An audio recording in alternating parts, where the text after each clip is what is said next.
Bonjour à toutes et à tous. Alors on se retrouve avec la décoration d'une deuxième boîte de mes petites boîtes. Alors celle-là c'est la taille crayon de couleur, 12-24 crayons. Évidemment, je vous le dis toujours, moi je leur donne un objectif précis à mes boîtes, mais vous pouvez faire plein de choses avec, y compris s'en servir pour ranger un album scrap à l'intérieur par exemple.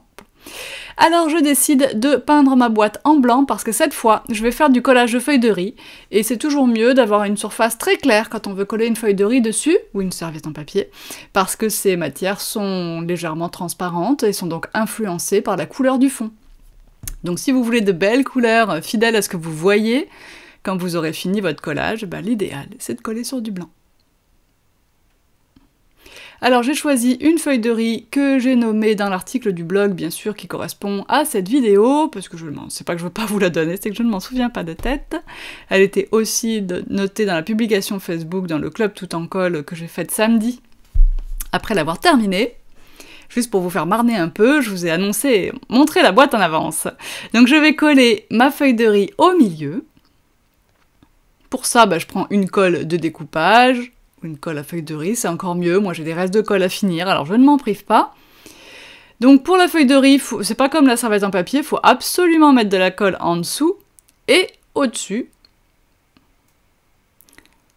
Et on procède toujours de l'intérieur vers l'extérieur. Toujours. Voilà, ça, il faut le laisser sécher. Une fois que c'est sec, je m'amuse à peindre autour, évidemment. Je choisis d'abord ce vert clair qui est guacamole. Vous voyez que juste à côté, il y a Granny Smith qui est très proche. Et je vais éviter, bien sûr, ma feuille de riz. Et j'utilise toujours mes jolis pinceaux Fit synthétiques, pinceaux de Da Vinci.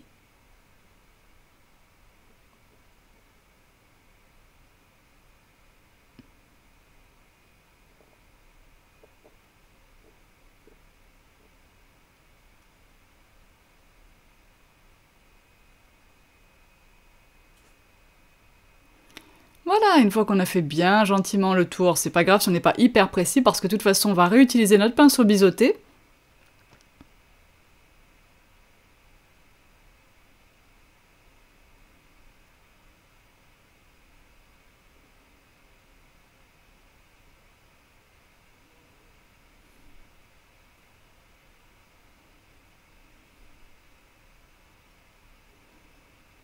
Je prends de la craquelé paste d'abord avant de faire des décors. Donc moi, j'ai un pot tout neuf, donc c'est une pâte Stamperia qui est blanche, qu'on peut teinter, et qui va craqueler en séchant.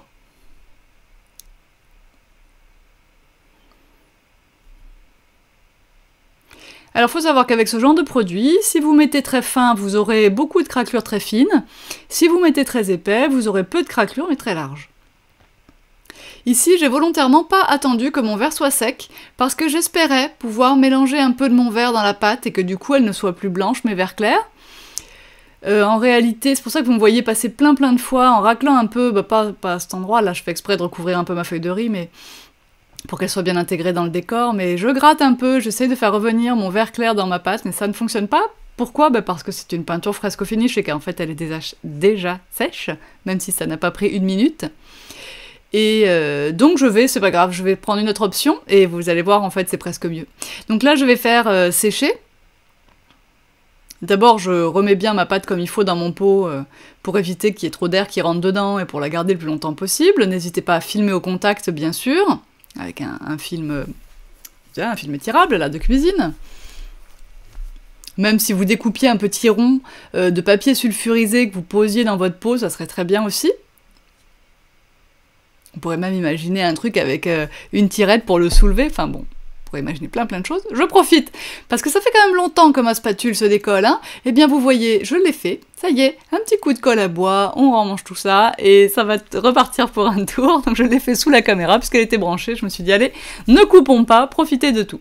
Ici, vous voyez qu'en même temps, du coup, je fais le nettoyage de mon flacon de colle à bois, donc ça empêche de bien fermer, donc j'utilise mon scalpel, je fais quand même attention à mes doigts, et je vais utiliser cette petite colle là, qui reste là, parce qu'en fait, je stocke ma colle à bois à la tête en bas, pour que ça soit plus rapide quand j'en ai besoin, je n'ai pas besoin d'attendre qu'elle soit déjà du bon côté du flacon.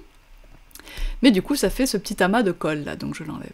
Alors là, vous voyez, en fait, j'avais fait les 2 boîtes, enfin le début en tout cas de la deuxième boîte, le jour où j'avais fait la première, donc elle est pas bien sèche, donc j'ai un petit rouleau de masking tape, parce que j'ai pas d'intérieur. Bref, revenons à nos moutons. Je fais sécher ma pâte craquelée. Bon, visiblement, c'était pas sec.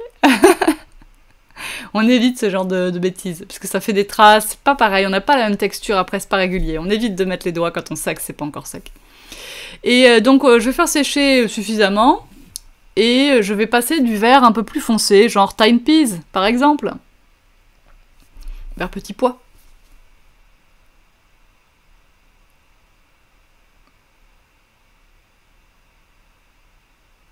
Et après, par contre, il faudra attendre que ce soit super, super sec. Pour l'étape d'après. Mais là, on voit les fissures se former un petit peu. Voilà.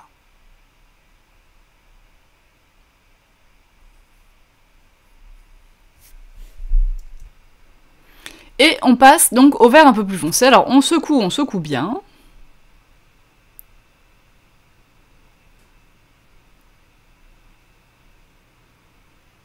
Voilà. Ouais, c'est bien Tiny Peas. Et je vais passer mon verre dans ma pâte à structure. Enfin, sur ma pâte à structure. Alors en faisant ça, je vais cacher les craquelures qui étaient déjà en train de se former. Donc ça pourrait nous paraître dommage. Moi, ça me dérange pas tellement, parce qu'on en verra quand même à la fin, et ça sera sympa, vous verrez. J'ai pensé que mes craquelures allaient continuer de s'agrandir en séchant, parce que là, il est tard, hein, déjà, il est samedi soir, enfin, je suis pas très très loin de rentrer chez moi. En fait, les fissures sont restées où elles étaient, elles n'ont pas grandi plus. Par contre, quand je suis revenue, du coup, c'était bien sec mardi matin, et là, j'ai décidé de poncer, et ça devient super joli. Mais on ne va pas s'occuper de ce vert tout de suite, là, on va plutôt reprendre notre pinceau biseauté, et je prends un coloris aubergine, parce que c'est une couleur qui est rappelée par la feuille de riz. Alors, c'est pas réellement aubergine, je prends un gris violacé qui s'appelle Squid Ink, et cette fois, je ne travaille pas avec l'eau comme précédemment, puisque je vous ai dit je préfère avec le retardateur de séchage, donc je travaille avec le retardateur. Et donc Squid Ink, un petit peu de Squid Ink, un petit peu de retardateur, la pointe du bas dans le retardateur, la pointe du haut dans la peinture. Et là, hop hop hop, on y va. On va se créer un relief sous notre vignette pour que ce soit moins plat tout ça. Et voilà. Ça nous fait un petit dégradé bien sympa. Impec. Beaucoup plus précis de faire comme ça qu'avec l'eau. Bon, peut-être parce que j'ai l'habitude, hein, tout simplement. J'ai appris comme ça, moi. Et ensuite, je fais le tour de la boîte, là où il n'y a pas de vert foncé.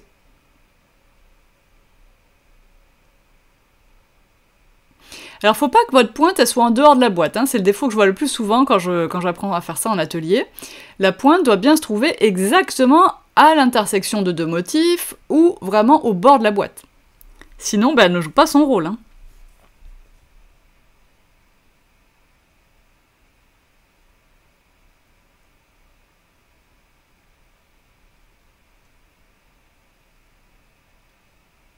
Impec. Donc ça, ben, on va bien laisser sécher maintenant. Et puis voilà, quand je reviens, et ben, c'est mardi matin. Et là, je décide donc de poncer. Et tous les reliefs, tous les endroits où la pâte était en relief vont devenir blancs, puisque ça enlève la peinture. Alors ça a 2 avantages. Non seulement ça fait réapparaître du blanc comme ça, sous forme aléatoire, selon les coups de spatule, ça ne cache pas les fissures, mais en plus, ça enlève tout ce relief. Ce qui fait que quand cette boîte, vous allez l'emmener avec vous dans le sac, elle va pas s'abîmer, il n'y a rien qui va accrocher. En fait, vous avez l'impression de la texture, mais la boîte est complètement lisse. Et donc ça, c'est vraiment, vraiment chouette. Voilà, donc avec le papier de verre, comme on l'a, on en profite pour enlever les petits débordements qu'on a pu faire avant. Si la boîte était à peine découpée, il y a des petites effilochures de bois, ben on passe un coup de papier de verre et voilà. Et puis là, ben j'ai passé un petit coup de microfibre pour enlever toutes les poussières et ma boîte est superbe. Et j'ai envie de dire, elle est finie surtout. Alors là, je me demande ce que je vais pouvoir ajouter quand même. Je prends mon tampon manuscrit et je vais prendre Archival, mais pas en brun, je vais le prendre en plume. Parce qu'en fait, cette couleur est presque la même que ma couleur d'ombrage. Je fais une croix parce que je ne me souviens jamais où est le début de mon tampon. Donc j'aimerais bien ne pas tamponner à l'envers quand même. Je fais ça au doigt et j'essaye d'être à peu près droite. Alors je vais pas l'être à chaque fois, je vais changer un tout petit peu de ligne, mais pas trop, donc ça va. Voilà. Comme ça, j'ai un décor super discret. Moi, j'aime beaucoup, beaucoup mon tampon fond manuscrit, vous le savez. Et vous aussi, d'ailleurs, vous l'aimez beaucoup parce que c'est un best-seller, ça c'est clair. C'est écrit en français, hein, c'est un poème chéri par Laetitia, d'ailleurs, à l'époque. C'est l'Albatros de Charles Baudelaire. Et ici, j'ai écrit à la main, sur une bande blanche. Alors, j'ai d'abord coupé la bande et ensuite j'ai écrit. Boîte à couleurs, puisqu'on trouvait, avec Sandrine et Dada, pour ne rien vous cacher, qu'il manquait quelque chose. Et donc, on a décidé de rajouter un petit titre. Simplement, ça non plus, je veux pas que ça dépasse et que ça s'abîme dans le transport, puisque ma boîte, elle est faite pour être dans mon sac le week-end, quand je la ramène à la maison, ou si je pars en vacances. Et du coup, je vais déjà bien la coller, donc je prends la colle gel, mais en plus, je vais vernir par-dessus. Donc moi, je vais utiliser mon vernis Fresco Finish, par exemple. Vous pourriez prendre un gel médium, peut-être. Je raccourcis un peu le bord, parce que je trouve que c'est un peu trop large, et ce papier, ça doit être Sweet Art, il me semble. Basile, bien sûr. Mais comme c'est une chute, je ne suis pas sûre.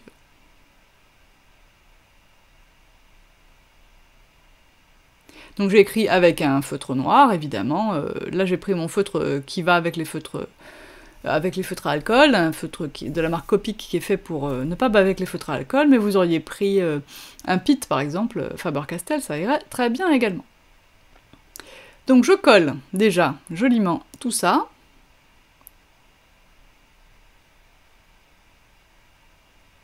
Alors la colle gel n'a pas une prise super rapide.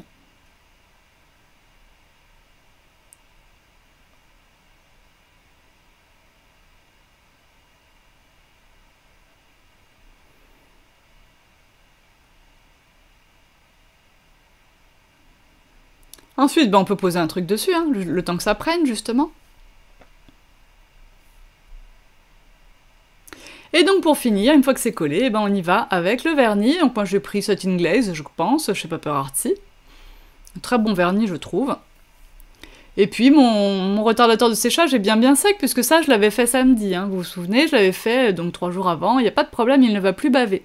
C'est le seul inconvénient du retardateur de séchage, hein, c'est qu'il est vraiment très long à sécher.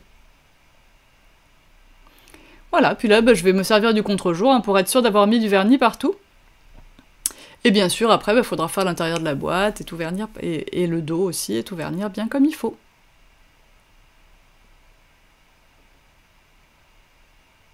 J'espère que cette version vous plaît également, j'avoue qu'elle me plaît beaucoup. Eh bien, je ne sais pas encore ce que je vous prépare pour mercredi prochain, mais peut-être ça sera dans le même goût, on verra. En attendant, vous pouvez partager avec nous les décorations de vos petites boîtes, puisque vous en achetez beaucoup depuis qu'elles sont sorties. Donc n'hésitez pas à nous montrer dans le club Tout en Colle, par exemple, sur Facebook, ou avec le hashtag Tout en Colle sur Instagram, ce que vous faites de vos petits rangements 100% Tout en Colle. À bientôt, bye bye!